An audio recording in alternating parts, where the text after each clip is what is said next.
Դիլիջանի մանկապարտեզին ես կառավարության նախորդ նիստերից մեկում անդրադարձել էի եւ ընդ որում անդրադառնալիս ես այսպիսի մի ձևակերպում էի արել, որ նախկին մի պաշտոնյայի ընտանիքի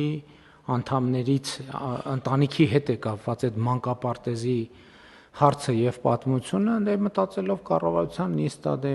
հիմա ինչ կարիք կա կոնկրետ ասել։ Եվ հետո այդ կառավարության նիստից դուրս եմ գալիս, չգիտեմ այդ ընթացքում դրանից ինչքան առաջ, ինչքան հետո տեսնեմ այդ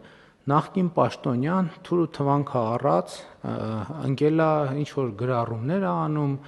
սրա հետ կապված չէ, ոչ ասելու մանկապարտեզները ձեռից առան, եւ այդ պաշտոնյան նախկին արտաքին գործերի նախարար Վարդան Օսկանյանն է, որի կնոջն է,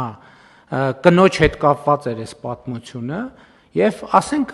զարմանում ես այդ մարդկանց ինչ կապ ունի, մի հատ մեկը կարա բացատրի Վարդան Օսկանյանը եւ իր կինը ինչ կապ ունեն, որ Դիլիջանում պետքա մանկապարտեզ վերցրած լինեն։ Այս վերջերս ինչ վերնագրեր են տարածում, վարչապետը, չգիտեմ ինչի հենակետային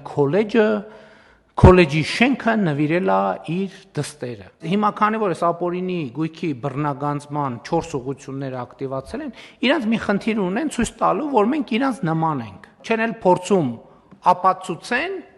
որ իրանք թալանչի սրիկա ստահակ են, կներեք այս բառակապակցությունների համար։ Իրանք հիմա ուրիշ խնդիր են դրել։ Իրանք վարչապետը Ֆրանսիայում 3 միլիոն եվրոյով տուն է գնել։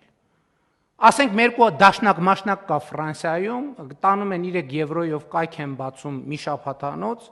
մեջը ինչ զառանցանք ասես դնում,